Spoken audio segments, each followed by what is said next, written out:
You guessed it, huge movie fanatic Nate here to finally do a movie review for Godzilla 2014. It's been a long time coming, and I'm kind of ashamed to say, yeah, I hear you. I'm kind of ashamed to say that I've been looking forward to it, and actually, I'm going to say it, there's no shame. Actually, there is. Actually, counting the days until it came out. I saw it yesterday. I bought a ticket, I think, on Tuesday for the 7:15 Thursday showing. It's May 16th. I don't know if I already said that. 2014 right now. And I'm here to review Godzilla 2014. And like I said, I was counting the days for the last few days, maybe last week or so, and I'm kind of ashamed to say that. So this review here is a spoiler-laden review, completely spoiler-laden, completely and just totally spoiler-laden. Let's just get to it, shall we? I don't know what I was thinking. I don't know why I thought there was why I thought there was a possibility this could possibly be anything good. I guess it's just that unwavering, undying human trait known as hope that I don't know why I still have any, to be honest, and it is dwindling quickly these days, I must admit. So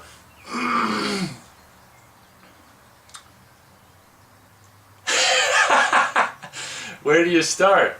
Well, let's start at the beginning. I was instantly ravishly disappointed, if that's even a way to describe something. Ravishly disappointed. I don't know. It sounds cool. Whether maybe if it makes no sense or not, it sounds really cool and poetic. I was ravishly disappointed instantly with when the opening credits started, because you know why? The opening credits of Godzilla 2014 were a retread of the opening credits of Godzilla 1998, the American version, Roland Emmerich version. They were a remake of they did the same opening credits as the 98 Roland Emmerich one, with just the nuclear bomb tests. Now in this case we don't find out until later, at the very beginning. In this case we find out, or I guess we kind of know what's going on, because whatever. But so in this version, they're not just doing bomb tests for the good old fun of it. They're actually dropping bombs and exploding bombs as an attempt to kill Godzilla, which I don't think you fully get the story in the opening credits. You find out later through exposition. This movie should just be called like Exposition, and Boredom 2014. So that I was instantly shaking my head, and what a way to start a movie. For me, having seen the 98 version, to be before the beginning credits are over, I have a bad feeling. I've got a bad feeling about this. What a horrible way to start the movie. Oh man, just so bummed. It's not be all end all, but it's just frustrating. To say I'm so disappointed sounds so dramatic. I'm not so disappointed. It's frustrating. It's definitely frustrating. I gotta tell you, then whatever comes next blurs together. We see basically 1999. We see basically this guy. And we all knew that Juliette Binoche was in it, and it was his wife. And the trailer's I don't even have a picture of her, but he ends up finding a picture of her. I don't understand. Well, that was cut. That wasn't in the movie. I don't even have a picture of her. And then when he found the picture in the movie, I'm like, well, why does he say in the trailer I don't have a picture of her? It's he's got a picture right there. Well, maybe that scene was before he found the picture. So anyway, we cut to, it's Japan or whatever, and Juliette Binoche and this. We just do this lame, just stupid setup where this guy's son just made a lovely, happy birthday dad banner thingy, and he drags it out, and Dad's on the phone. He's like, "Oh, okay, I'll come to work and nuke the the whole whatever," and come to the nuclear plant and do whatever. So the first basic scene, I think, is basically just establishing this main character who's like been seen like all over the internet and stuff, doing that dramatic, which anyone can do, by the way. People are like, "Oh, he's such a good actor," but anyone can just do, "I got a right to know." I mean, see, I can do it, you know. So that guy and Juliette Binoche go to the nuclear place and something goes wrong. What ends up happening, I already said this is spoilers, so I can say it. What ends up happening is, I guess this creature, this, Muto or whatever, excuse me, that burrowed under the power plant to suck the energy from the power plant, caused this whatever to happen. This destruction of the power plant, or the nuclear plant. And of course, since we've all seen all the videos, we know exactly, we've already seen the scene with Juliette Binoche, and oh my god, I'll get there, and this and that, and so we knew what was going to happen, and so it wasn't very, I mean, that's my fault for watching that stuff, I guess, but even if I don't know, even if I hadn't seen it, it'd be like, basically, I mean, the whole, none of this movie affects me in any shape, form, or whatever, anything. It's exactly, I don't understand how these people get hired to write movies. Because all they do is follow the paint-by-numbers fucking bullshit that we've already seen. If you've seen me and Matt's World War Z review from last year, which is almost, no, okay, yeah, that was probably in July. I say the exact same thing. I gave that 0 stars. It's a paint-by-numbers bullshit. And every fucking movie, now granted, these are summer blockbusters, so I guess I can almost kind of understand if you're putting so much money into making and marketing a movie, I guess, but still, I don't think that's any excuse to be like paint by the numbers. That's bullshit. You can even do play it by the numbers and still have interesting dialogue and characters. There's nothing in this movie that's basically of any interest to me, except for a very few Godzilla shots and ideas. But none of the characters interest me in the slightest bit. They're all shallow, empty puppet figures that are just like, you can almost see the strings, they're like,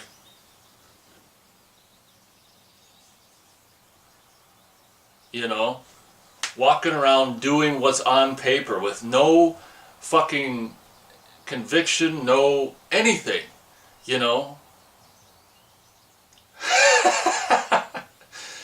I'd say the girl, the mother girl, like, not Juliette Binoche, but like the younger girl, as probably the only time, like when she was on the phone, or at one point I remember thinking, okay, that's some kind of cool acting, when she was like, talked to him for the first time since something happened in Japan or whatever.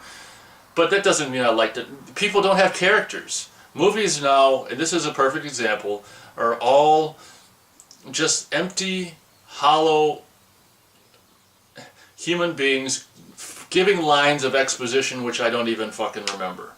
Like, then you have this guy who actually was named Dr. Serizawa, and that was kind of cool to hear, and it's like, but at the very beginning, but then it's, oh man, that's Serizawa, man.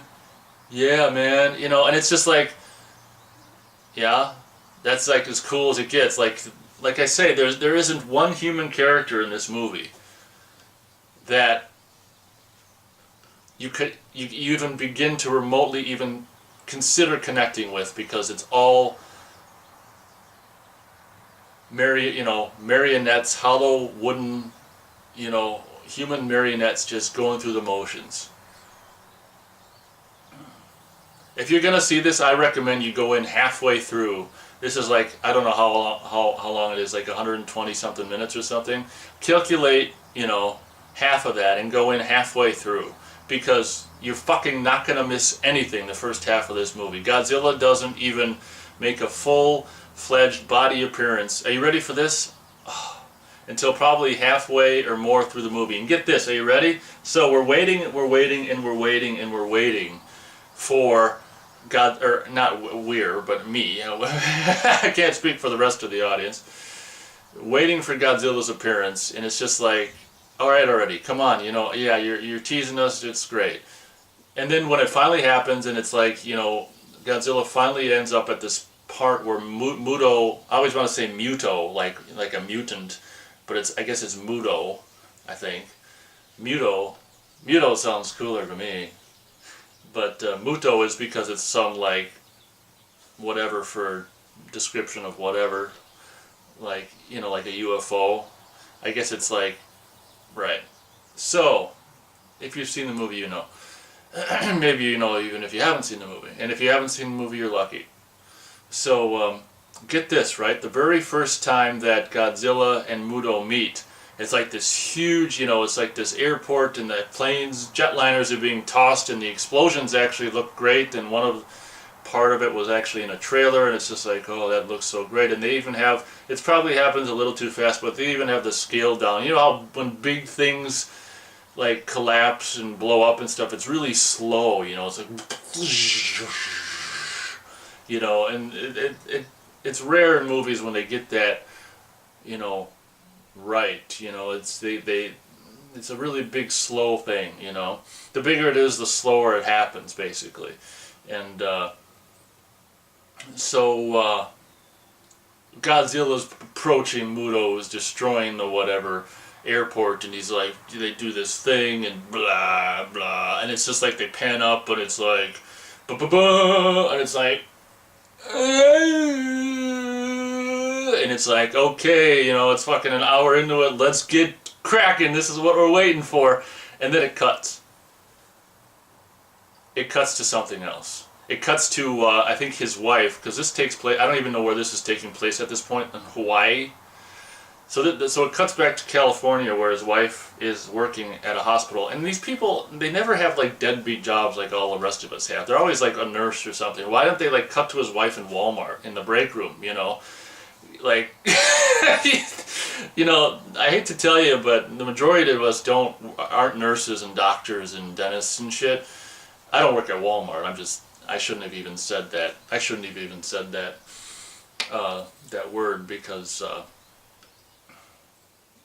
it's the most deplorable company, one of the most deplorable companies you could find. So what I'm getting at is the very first meeting between like the monster and Godzilla, and Godzilla's final reveal, and like, okay, we're gonna fucking fight, is cut. And then we see, oh, it's not at the hospital, it's at the house, because the kid's watching TV, and it's kind of humorous, and there were a few chuckles in the audience, because we see like a couple seconds of the battle on TV, on the news, fragmented. You know how in the theatrical version of Grindhouse, the lap dance, it happened once, I think, in each movie, but I can't remember what. I think both sex scenes, both sexual bits of each movie, Planet Terror and Death Proof, you know how they cut to like, okay, we're going to start this sex scene, or we're going to start this lap dance, and it's just, they made that joke of like missing reel. That's exactly what I thought of when I saw that happen. It's like, except they didn't put the little missing reel thing, which would have been nice. And I couldn't believe it. It's like Duel, it's back to Duel. I was thinking to myself, I can't believe it. I couldn't believe it. I can't believe it. So the very first battle, I know, I apologize, I'm hanging on this point for a very long time, because I cannot believe it. The very first battle, we don't see. We don't see. I still don't believe it. I don't believe it. I'm never gonna believe it. As a matter of fact, that the first battle. Well, what are we here for? Why did we pay for a ticket? Why are we sitting in this theater? to watch Godzilla approach a monster and then roar and then cut? Are you kidding? Are you kidding? Okay, let me try to move on from this point. Anyway,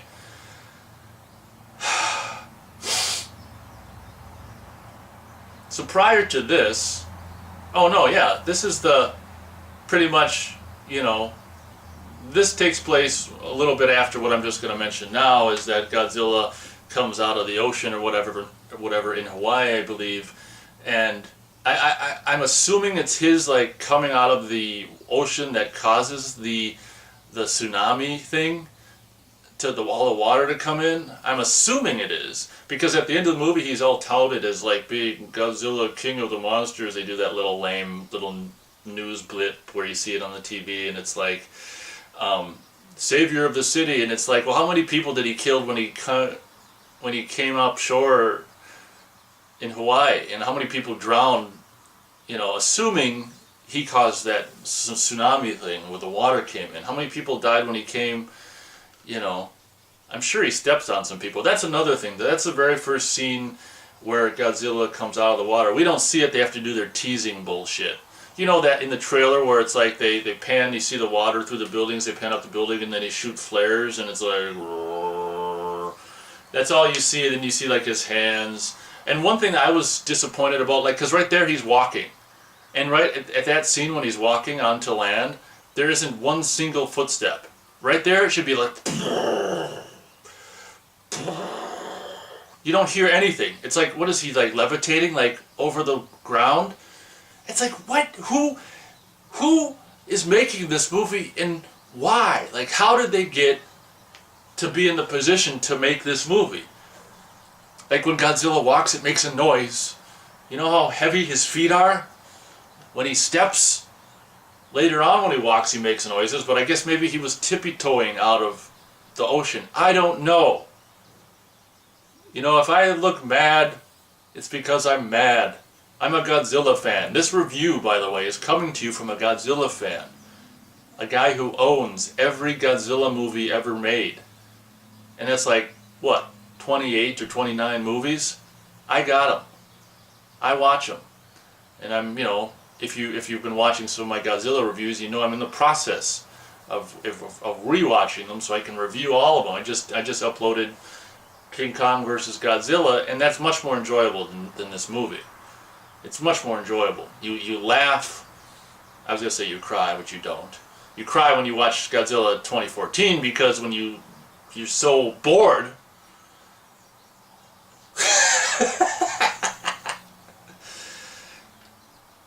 So you basically spend the whole movie with this idiot son of this guy who has no fucking, you know, it's amazing. You know, in the old days, like Jimmy Stewart, Edward G. Robinson, you know, James Cagney, Humphrey Bogart, William Powell. You can go on and on. These people are actors. They have a humanity that bleeds onto the screen. It bleeds onto the screen and off the screen onto the viewer. The people that are in movies now, like this guy, the son of this guy, the son of the Oscar guy, like, I have a right to know, is a hollow, empty, wooden marionette dressed in a goddamn military outfit, walking around trying to do this and trying to do that, and you don't give a flying fuck about the guy. Flying fuck. I don't give a flying fuck. And then during that first battle, which you don't see in the movie, which is cut, if they're gonna cut, you know, if they're gonna cut anything out of this movie, they cut out the one thing you want to see.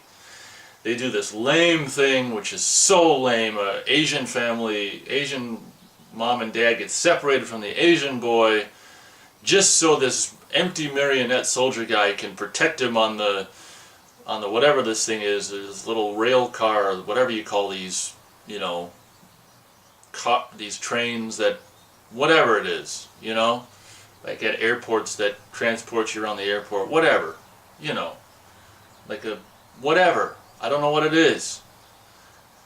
So he can protect him, and literally they get separated from his folks so he can protect him during this battle that you just see the beginning of. Well, actually, you just see the Muto or whatever destroying stuff, and that's where the peril comes from. And then when this scene's over, he's reunited with his dad. So it's like, let's just have him. Oh my God, it's so lame. He's got a little toy soldiers he can give to the Asian boy. This will make you feel better. And this is what I'm talking about. Paint by the numbers bullshit. It's just, are you fucking kidding me? You just roll your eyes. It's like, oh, he gets separated, and then the parents happen to just miraculously be at the place where they end up later, so he can take him off his hands, and we can continue this young, brave soldier's bomb disarmer soldier's quest to arm a bomb with an analog timer, so he has to later on try to disarm it, which he can't. So he's going to take it out onto a boat so he can blow it. So anyway, to make a long story short, too late. 1.5 stars. I don't even know why it's 1.5 stars. To be honest, there's a few brief moments, Godzilla moments, that normally this would probably be shit. This would probably be a 1-star movie. The extra half is for just any brief amount of cool Godzilla moments, and there's actually some cool Muto moments at the very beginning when it comes alive in the little area, and they extend all them thick cables, to try to cage it in, and there's this cool moment where there's some cool monster moments where there's some cool subtle things. There's this cool moment which I never forgot since yesterday, where his little whatevers come up out of the hole. All you do is see that, and he comes grabs a couple of the wires and pulls them down, and it's like he's basically slowly pulling this whole wire protection grid down to break it, and all the cranes and stuff. That was there's some cool moments of monster moments, that there's some cool monster moments that is the only reason why I'm giving it 1.5 stars, which is the same rating I gave King Kong vs. Godzilla. Like I say, that's much more entertaining than this movie. There's virtually nothing entertaining about this movie. Get this, so okay. There's only 2 points in the movie where Godzilla and the monsters. There's actually a male and female Muto. There's only 2 points in the movie where they meet and fight. The first time they fight, you don't see it. You see 2 or 3 seconds of it on a TV news broadcast. The second time they meet, it's like you can see the shot actually online where it's like, let them fight, and it's like the thing swoops in, lands, and the nurse woman is like, oh shit, and Godzilla's like, and it's like, oh yeah, here we go. And guess what? They cut. They fucking do it twice. They cut. They cut to the goddamn guys in the airplane along with the hero bomb armor and disarmor son in the plane. They're gonna do that that famous from the very first trailer, and the 2001 music, which is actually the only creative music in the movie, which is only creative because it's good music, and it's from one of the best movies ever made. It's a piece of classical music, but obviously, if you've seen 2001, you just think of 2001 when you hear the music. So that's actually not just in the trailer, it's in the movie, that part where they fall down into the city. So, again, you don't see the beginning of the battle, which would have been cool. You come in mid-battle. By now it's a big dust. The city's a big dust pile, because they've been fighting and shit. So you do see a little bit of the last half of the second battle. I couldn't believe it.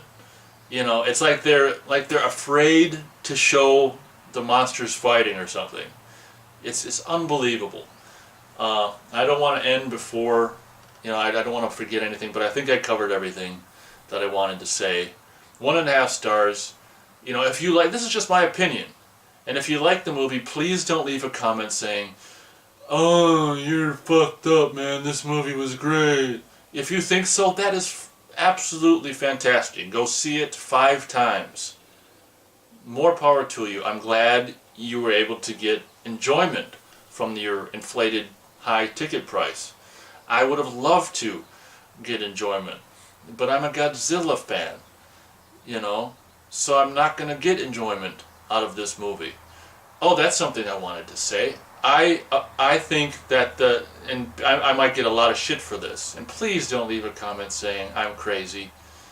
You know, don't. Because I know I am. What I was going to say was, I prefer the 1998 Roland Emmerich Godzilla to this one, in the sense of being an overall more entertaining movie. It was funny, it had humor, it had a funny, nice summer blockbusterness about it. Godzilla, was he lame? Yes, and I didn't like how he looked, but overall as a movie, I would much rather watch Godzilla 1998 Roland Emmerich version than this version. You know, by hands down. And, you know, obviously I'm going to review the the Godzilla movies in the order they came out, so it'll be quite a while before I review that one. But hands down, I would rather watch the 98 Godzilla, which I think is a better, more entertaining movie than this one. This is not one, there's not one laugh in the movie. You know, there was literally no audience participation. No one went, ooh. I mean, the biggest probably moment, and this is, you know, you already know it's a spoiler-laden review. The biggest moment that I felt from the audience was the very end, of course, when he kills the second Muto and he breathes his fire breath into the Muto's mouth. And yes, you know, that was cool. Oh God, a good thing I kept going because I wanted to remember to say this one thing, which was, I will give the filmmakers props for this one moment where, of course, they save Godzilla and tease him until halfway or more into the movie, and they also save his fire breath. And I gotta admit, you know, he does fire breath like twice. Ooh. And it's better than 98 fire breath. You know, I'll tell you that. But it's not as badass as a Millennium Godzilla Japanese Millennium movies fire breath.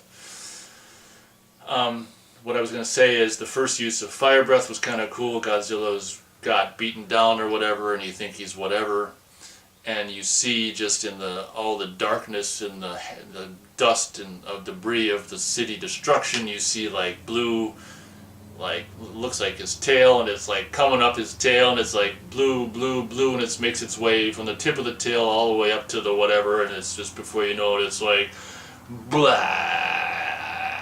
You know, and I think I probably got goosebumps. There were several moments where I got goosebumps, Godzilla moments. So, you know, there's definitely, I'm not going to say there's no cool moments, but there's very few moments. You know, like I say, if you went into this movie like halfway, normally I like to, you know, go into a movie, see a movie from beginning to end, but I would strongly, I mean, I'd say just go in halfway into this movie just to see the end.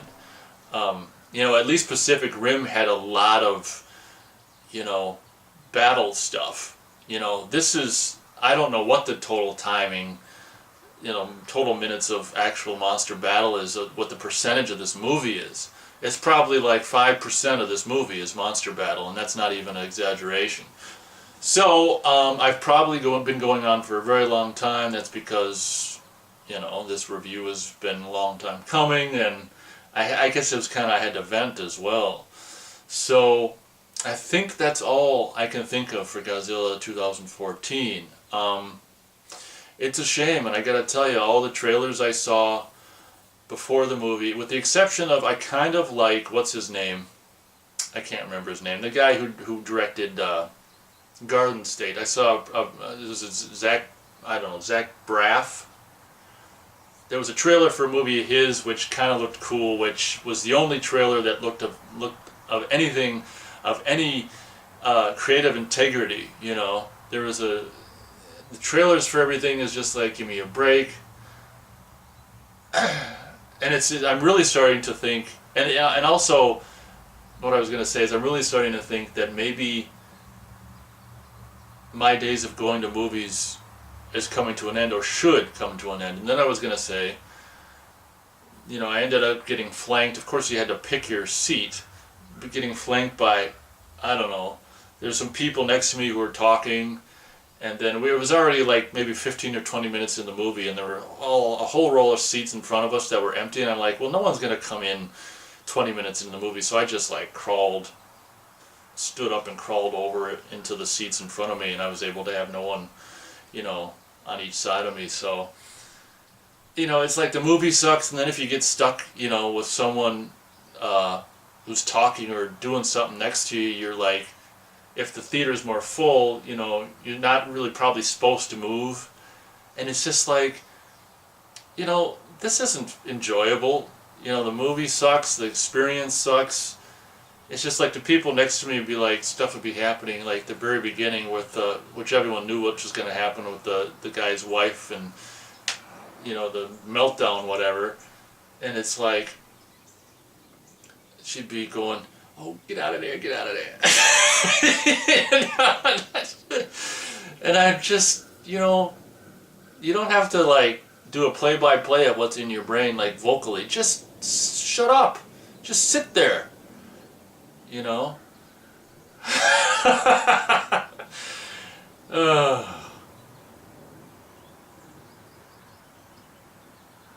And that's another thing, like, it turns out that this nuclear meltdown wasn't really a nuclear meltdown because the Muto had sucked all the nuclear energy out. So, I mean, was Juliette Binoche even like, was she even radiated is the question, because this, in the whole movie, it's like Chernobyl, this part of Japan, which, where this reactor melted down. But when we go back into it, like, in present day, 15 years later, after 99, we see that this area is all like overgrown with leaves and stuff and weeds and stuff. Well, that's because there's no radiation. That's because the Muto sucked all the radiation out. So would that mean that his wife, like when she was all, what was that stuff, all that stuff that, sprayed all over, was it just steam? Imagine if it was just steam and he left her there and she like starved for weeks. Oh, imagine how like frustrating that would be. That she didn't get radiated, she just got steamed, Oh, man. Oh, so they evacuated thinking that it was a nuclear meltdown. That's a good point that I just raised, actually. Because was it just steam, or was it radioactive whatever steam? Because if the Muto had sucked all the radioactivity out, that's something to think about. But I think I've way overstayed my welcome, and if you've watched to this point, thank you very much. You are a huge movie fanatic, a fellow huge movie fanatic for sure. And all I can tell you is I'm glad there's like 28 Japanese Godzilla movies, because I'm gonna be watching those mofos and not watching this. So thank you very much for watching my review of Godzilla 2014, and I was going to say we'll see you at the movies, but I'm actually thinking about not seeing you at the movies. Maybe I'll see you at my home theater if you come over. I mean, I'm not going to give you my address, but if you happen to walk on by, I'll see you at my home theater. See you at the home theater. What? Say what?